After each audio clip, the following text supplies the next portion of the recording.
Okay, so we will begin 46A at the top, about the third line, uh, second line. Amar Yerim Barabba.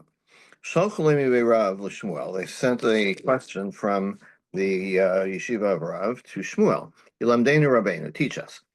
Uman Omer Shtaim Katzastali. You have a worker, and he says, you said you were going to pay me whatever, $200. Omer lo katzasti l'chal achas. He said, no, I didn't. I said $100. Minishva. So somebody's going to make a shvua that what he's saying is right, and then gets to collect. But who is it? Is it the worker or the employer? Amarlan, he said, Bezu, in this case, Yishav Balabayas, the employer takes the shvua v'yafsiduman, and then he only has to pay the $100, and the worker loses the extra 100 that he claimed. Why? Kitzitza vaday midkar d'chirei because we assume that people remember what they said they were going to pay. Okay, in other words, not people, but we're assuming here that the employer is the one that said, "Look, I'm going to pay you X dollars. I'm going to pay you $100," and we assume that he remembers. Whereas the worker might be assumed that he's going to forget. I mean, imagine that somebody's got a store, let's say, and he's got different prices for different people. It might be hard to remember which is which. But if I know that when I go to the dry cleaners, it's $7 for a shirt, then I remember what that is, or whatever the reasoning is. That's what Shmuel says. We trust the employer. Or I say, anyway, wait a minute. V'hatani Rabba Bar Shmuel taught, katzatz, if there's a fee that was set, or a wage that was set, but they're arguing over it, it's the worker who has to prove that he has to prove that he's owed the money. Vilo, my suraya, and if he can't bring a proof, paka, then he has no claim. Then the employer doesn't have to pay if he doesn't have any evidence. Why is that? Hishava balabais. We should say the same thing there. Let the balabais, let the employer take a shvua, and he should be afsiduman, and the worker should lose out. Um, so it should only be with a shvua, right? Why does the brisa leave out that part of the shvua? So Amar of Nachman, Litzdanin Ktani. The brisa is not dealing fully with the case; it's only dealing with one side of the case. Oh, maybe Ravi either he brings a proof, and then he can collect. Oh, you shove all bias v'yafsidum. If there's no proof, then the next step is the employer takes a shvua, and his view prevails, which is a little strange because when we read the brisa, it doesn't sound like there's another case. It's like the result is elo ma'asera. If he can't bring proof, paka, then there's no claim, right? But we're reinterpreting the brisa to mean that there's another step that if you can't bring a proof, then the balbais takes a shvua, and his claim is validated that way. Meisvei. That's the following question. Brisa says, "Hanosein talisa lu'uman." You give your coat to the tailor to repair. Uman omer katzas l'shtayim. The tailor says you said this is a $200 job. V'alomer lo katzati achas, and the owner of the coat says no, I said $100. Kolzman shatalis biyad uman, as long as the tailor still has possession of the coat, al balbais laviraya. Then it is the responsibility of the coat owner to bring the proof. The son-in-law, but once it's been returned to him, bismano. So bismano, if it's within the official payment period, right, which is same day generally, nishba v'notel, then he can make a shvua and he gets the full what he's claiming, the 200. Avarzmano, but if it's the next day, if it's after the time for the payment has passed, then the assumption becomes, oh, it's past the payment period date. We have to assume that you got paid already. So unless you can bring a proof, you get nothing. So anyway, bismano mi anish b'venoto. So what do we see? At least while it's within the payment period, then he takes a shvuah and collects. V'amai, but why? Yishav all wise v'yafidumon. Why doesn't he have to take a shvuah? Why doesn't um um yeah, so we're saying that the tailor makes the shvuah, but according to Shmuel, we should have said the owner takes the shvuah, the Baal Bayis takes the shvuah. Or Rav Nachman Yitzchak, Hamani. No, this is a different opinion. This is the opinion of Rabbi Yehuda. He diamar kolzman sheshua nota etzel Baal Bayis, as long um, as the shvua is it like devolves to the owner, to the employer or the owner of the item. Sachir nishma v'notel. Then the hired person, the tailor in our case, would be the one to make a shvua and collect and collect. Okay, so in our brisa, since the owner admitted, at least he says, he's partially, like, he admits to part of the claim, right, to $100. So then he has the obligation to make the shvuah to collect. So we're saying that instead we're, as a fix, we're allowing the tailor to make the shvuah and collect. But so this is Rabbi Yehuda's opinion, and indeed this goes against Shmuel. But it's basically a different opinion. It's a das yachid, and so we don't have a contradiction. We have a machlokas. Now, hey, Rabbi Yehuda, where do we get this idea of Rabbi Yehuda? That is the the tailor or the employee who has to make the shvuah.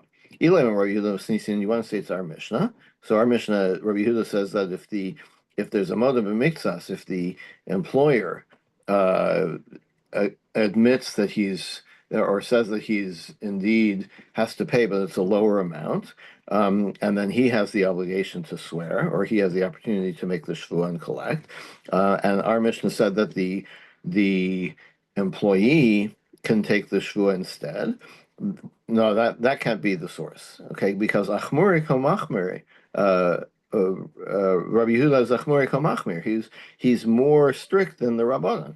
Ditnan, the Mishnah said Rabbi Yehuda Amar Shetei Mitzvah Sodah. Rabbi Yehuda says it's this only applies in limited circumstances when the amount is in dispute, but not whether they've been paid at all. That's not in dispute. But the dispute is only the amount, whereas the Rabbanan, they are more makil, they're more lenient towards the employee, and they let him make the shvua even if there's no motive makes us, even if it's like 200 versus 0. Um, so so the Rabbanan seem to be um, more strict if and Rabbi Yehuda is less strict. Okay. Um, I have a question about mhm. how this works in practice. Yeah. So the employer has that day to pay the employee his wages, and the employee cannot file a claim in Beit Din after the time has passed. So the time passes at exactly the time that the Beit Din adjourns for the night. Uh-huh. So there's no way the employee will ever be able to make a claim. Yeah, I think this question came up a few weeks ago, same kind of question, and I Yeah, didn't have an answer then either. It seems a little yeah, I mean the answer is make sure you have a contract. Make sure you have some proof. If there's proof, then then it's a different story. Although even if you had a contract, if the claim was, oh, I paid it already, and the expiration date for that claim is the same time as when Beit Din comes back into session, the question is still there. yeah, So it's a good question. I don't know. I don't know how it would yeah. work in practice. I have to Yeah. ask a Dion about that, how this really Yeah, works. indeed. Okay, so I'll review the brisa. So we'll find the source for this Rabbi Yehuda in another brisa. Tanya, Sachir, you have a worker. Calls much lower olav zmano, as long as it's still within the payment period. Notel. Then the employee can make the shvua and collect. Vim lav and notel, but it's after the time. Then he doesn't have the opportunity for the shvua. Rabbi Yehuda says, "Hey, Messiah, when can he collect? Make a shvua and collect. Bisman shamar lo tenli schari chamishim dinar sheish li bi'alcha." When he says, "You owe me $50 of wages," vu omer he's kabal to me hen dinar zav. I already paid you half. Okay, I already paid you 25. Oh, Shamarlo, or if he says Shtaim Katsasta, Omer, Lo Katsasti L'chalachas, or it's not that you collected already, but our deal was, you say it was 200, but I say it's 100. So in those cases, that's when you have a shvua that the employee can take the shvua and collect. But if the employer says, this is all made up. There was no deal between us. I owe you nothing. I hired you, but I paid you in full, right? Then he has to bring a proof. So here in this brisa, Rabbi Yehuda is saying specifically that even when there's a dispute about how much is owed, then the worker can take a shvua and can take a shvua and collect. Okay, so Maskich Rav Shisha Bered Ravidi. Rav Shisha asked, "Ela katzas Rabbi Yehuda he v'lo Rabbanan."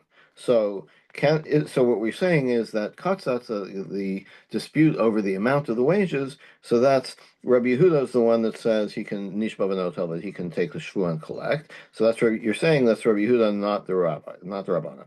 Hashda hechidamach Rabbi Yehuda. So mekile Rabbanan. So in the case where Rabbi Yehuda is machmir on the worker, in other words, if there's no dispute about the amount, Rabbi Yehuda says you can't. The worker cannot take a shvua and collect. And Mekile Rabbanan, and the rabbis say he can. Heicha de Meiko Rabbi Yehuda. So can it be that where Rabbi Yehuda is mekil towards the employee and lets him take the shvua and collect machmer Rabbanan, that the rabbis would not allow that? Um, so, in other words, the case of where the amount of the wages is what's being contested. So Gemara says, well, LMI, so how else are you going to interpret it? Rabbanan. So you're going to say that this is the Bryce is also the rabbis. Hadatani Rabbi Bar Shmuel. But what about the Bryce that we just quoted, Rabbi Bar Shmuel, Katzatz, if they're arguing about the amount, Hamosim Mechaber of Araya. Mane, so he's going to assign that to. So if the Rabbanan don't agree with that, so who is that? Lo Rabbi Yehuda, lo Rabbanan. So you have to say that the Rabbanan hold that when the amount is in dispute, when the amount is in dispute, that nishba v'notel. So we're comfortable with that. The Rabbanan disagree with Rabbi Yehuda about that case. So Elam Rava. So Rava says Bahakam. Now this is what the essence of the dispute between Rabbi Yehuda and Rabbanan. Rabbi Yehuda Savar Bidoraisa. We're going to make a distinction now between Doraisa and Rabbanan, which is very clever. If it's a Doraisa, if it's a moda b'miktsas case where we understand that it's a doraisa that the employer is nishba v'notel, avdulei takanto l'sachir. So then the rabbi said, okay, well that's the doraisa, but we're going to we're going to make a special dispensation for the employee to be the one that takes the shvua. We want to give some advantage back to the employee. Ubed Rabbanan, but where the obligation to swear is the Rabbanan in the first place, Habetakanta, that itself is like, the nature of a rabbinic obligation to swear. That itself is a takana. That itself is a rabbinic idea. Takanta, we don't make a takana to a takana. In other words, if the rabbis establish that the employer is the one to make the shvuah and collect, then they're not going to then come and say, oh, but we're being too, we're not supporting the employee enough, so let's change it. No, then they would have done that in the first place, right? So you don't make a takana to a takana. Rabbanon suffer, but the rabbis hold. No, the rabbis can realize, oh, look, there's, often you make a change or you make a rule and then you realize there were unintended consequences or something, and so they can come back and say, you know what, that was a bad idea. Let's amend it so that we're still giving additional power advantage to the employee. Ukatsitsa, but if it's so that's having to do with where That's having to do with where the payment itself is in question. Like, is there any payment? But uksitsa, but if we're talking about if we're talking about they're arguing over how much is owed midkar dachir, then we say that the employer or the balabais is going to be the one to remember better, and that's in that case we do not give the advantage back to the worker because there's an assumption that the employer slash balabais is the one who remembers better, and so he retains the right to do the shvua. Okay. Nigzal Ketza. The Mishnah has said, in what cases of theft does the theftee, does the victim of the theft take the shvua and collect? How you mean also shenichnas leveisel l'mashkan? So the Mishnah said if there were witnesses that uh, that the alleged thief, entered the house of the victim to collect a security that he had with him, and then he walked out with it, then we assume that he's a thief. V'dilma lo mishkano. Well, why do you assume that there was like maybe what he's walking out with was not a mashkon? Maybe it was not security, right? Why do you assume that it was security what he's walking out with? Mila Amar Rav Nachman, then Rav Nachman said, "Haiman denaki nargo biyade." If you're holding an axe, v'yamar ezel ve'ektule ledikla diplanya. I'm going to go chop down this tree, somebody else's tree. V'ishtatach the katil v'shade, and then what do you know? The next day you see the tree is indeed chopped down. Lo amrina du katle. We assume that the guy who was making the threats to cut down the tree, cut down the tree. Alma avidinish the gazin avid. Oh, sorry, I'm sorry, lo amrina. We don't say if there's no evidence, just because the guy had threatened to do it, it doesn't mean that's not that is not evidence that he actually did it. Okay, so the same thing. Almavid inish the gazin avid. So we see that we don't necessarily take threats as evidence, right? Somebody's going to shoot their mouth off that they're going to chop down the tree, but it doesn't mean that they actually did it. Hachanami doesn't love it. So here too, when the alleged thief or the creditor, if you will, threatened to go and confiscate his security, it doesn't mean he's going to actually do it. Whereas says Ema umishkano. Let's reread the Mishnah to say that um, that we know that like there is evidence that he took the security from the victim or the guy who owed him the money. Um, so in other words, that they actually witnessed it, and then now we understand why the victim can make a shvua and collect. V'lechzei my mishkano. So if there were witnesses, um, that he had a security there, so maybe the same witnesses could testify. What do you even need a shvua for if there was witnesses, right? Witnesses beats a shvua.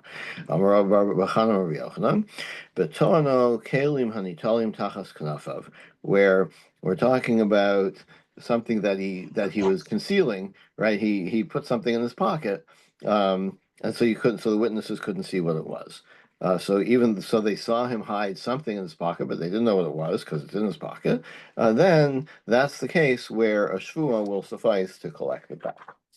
Amar Yehuda, Ra'u shehitmin kelim tachas knafav v'yach. So if witnesses saw somebody put something in his pocket and walk out of the house, the Amad Lukuchin hen biyadi, and the Amar Lukuchin hen biyadi, and then he said, "Yeah, I took his, I stole his, whatever, his rings, but I bought them. I did walk out with the ring. I put them in my pocket, but I bought them from him." And the victim says, "No, you didn't." Um, in that one, then the alleged thief, is not believed. Okay, but that only applies in the case of somebody who doesn't typically sell his belongings, right? But somebody with like an active eBay account, he gets rid of everything, that he doesn't need anymore by selling it. If that's his, common practice, then we believe him when he say that we believe the guy that said I bought them because it's the guy who regularly sells stuff. So the assumption we have is that that's probably true. V'shein also limkar scale nami, and even somebody who doesn't typically sell his things, lo marnel dorim shein darkon lahatmin. We're only talking about things that you wouldn't usually put in your pocket, right? So, I don't know what's a good example of something that you would fit in your pocket, but you wouldn't usually put it in your pocket, or hide. Um, A I don't watch. know. A watch. Okay, yeah, that's good. You'd usually wear the watch on your arm, so if you put it in your pocket, that's suspicious. Um, Avodarim Shadark and Lahatmi was something that you would typically put in your pocket, and then we believe we tend to believe the guy who has them in his pocket because that's a typical thing to do. V'shein dark lahatmi nami, and even something that like the watch that you would typically not hide. Lo amar el inish lo tzniya. Um, we're only talking about somebody who doesn't typically behave secretly, secretively. But if it's somebody who is very furtive, and he will put everything in his pocket. He'll hide everything.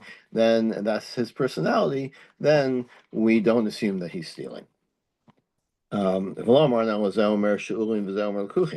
also, if the dispute is, I say I bought it from you, and you say, no, I lent it to you. I will be ganuvim, but if you're saying you stole them from me, lav kol kamine, then we don't believe. Because we're not going to assume that people are thieves, right? So I can understand, the two. It's quite each claim, whether it's the claim that I bought it from you or I borrowed it from you, they could be equal, unless, some of these other things, like it's not something you would do to sell it, but everybody lends things. Um, but no, but people don't go around stealing things for the most part. So if the dispute is whether you stole it or not, then we don't give the presumption of credibility to the victim who says they were stolen. But this is only for things that typically would be borrowed. But things that typically would not be borrowed or rented, and then the guy who's walking out with them has the presumption of belief that he purchased them. The Shalach Rav Huna Baravim, we have a case of Rav Huna sent this case. It's very masin lahashul lahaskir, very lakuchin hebiadi, it's something that typically would be lent or rented out, and he said, "No, I bought them." And no, we don't believe him because typically they would be rented or bought. Kiha de Rava apik zuga de Sarbala is a case of Rava. He took a pair of scissors, the Sifra Dagalta, and a book, miasme from orphans, and gave them, like, the orphans were in possession of these scissors and this book, and there was a presumption of that they belonged to somebody else. So Rava actually took them from the Yisomim and gave them back to the original owner. Because these things, the scissors and the books, are things that typically get borrowed or rented. Right? People lend books and people rent out their professional tools, or lend them out, whatever. And that's even Yisomim, right? I note that Yisomim tend to have more of a presumption that they get to keep things when there's a dispute, but here the presumption is so strong that they were borrowed, then Rava returned them to the previous owner, or the original owner. Amarava. Afilu shomer nishma. Even a shomer, someone who's watching something for you, can make this can make this shvua. So if I'm looking after your house, you're away on vacation. And we have and someone is accused of going into your house and taking something. So the shomer, the guy who's looking after your house in your absence, even he can take the shvua and collect. Afilu ishel shel shomer nishbas, and even the wife of the shomer can make the shvua. If obviously, if she was there, she doesn't have any special standing if she wasn't there, and doesn't have anything to swear to. But if she's eligible to swear, then she can also she has enough interest in it that she can be the one to take the Shevuot. By Rav Papa, schiro ulikitomai. What about if it's my worker? I'm the shomer, and I've got somebody working in the yard cutting your grass. Can he be the one to take the Shevuot? They don't answer the question. Don't know. Um, why? I'm not clear on why the wife has special standing there, whereas somebody else, like a worker, would not. I mean, one could also always say like Ishta Kudufa or something, but why that applies here, I'm not clear. Any ideas, Charles? No, kind of Mhm. strange. Let's see, does Rashi say anything here? No. Let me see what Steinsaltz has a note.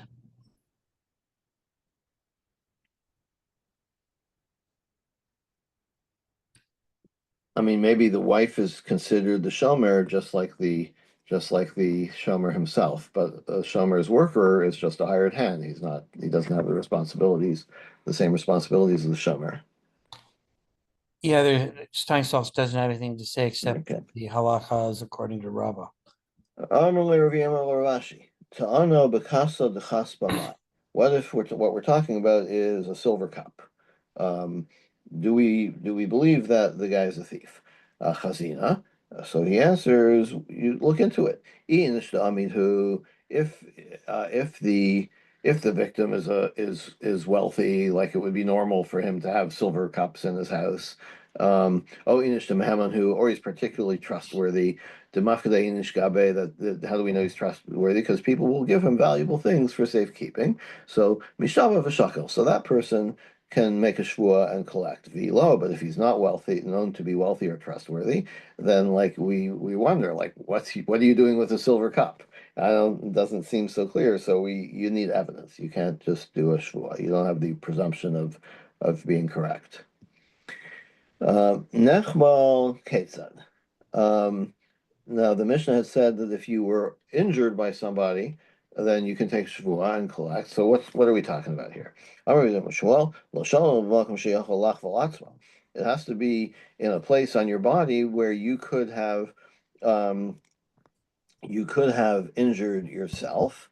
Um, you could have done it to yourself. But if it's a place like, if you have a wound on your back where you can't really reach there, no tel shelo b'shvua, then you don't even need a shvua. If you and I were in a room and I come out with a hole in my back where I couldn't conceivably have done it myself, it must have been you, then you owe me without even a shvua.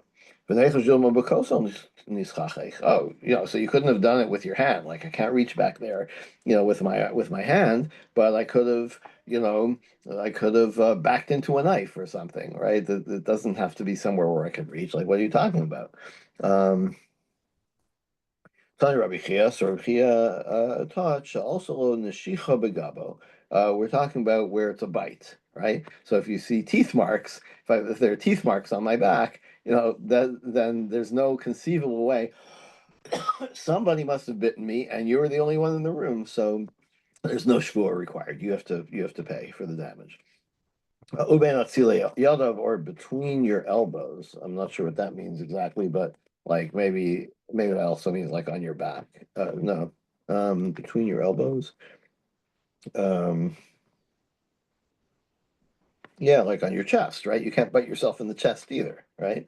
Um, so then the presumption is clearly it was the other person in the room. Vidilma acher avidle. Maybe there's somebody else, right? You weren't in the room. You don't know if somebody else came into the room. Dilek acher. No, we know that it was a sealed room, only one door. We saw the two of you. We know the room was empty. We saw the two of you go in. You came out with a bite mark.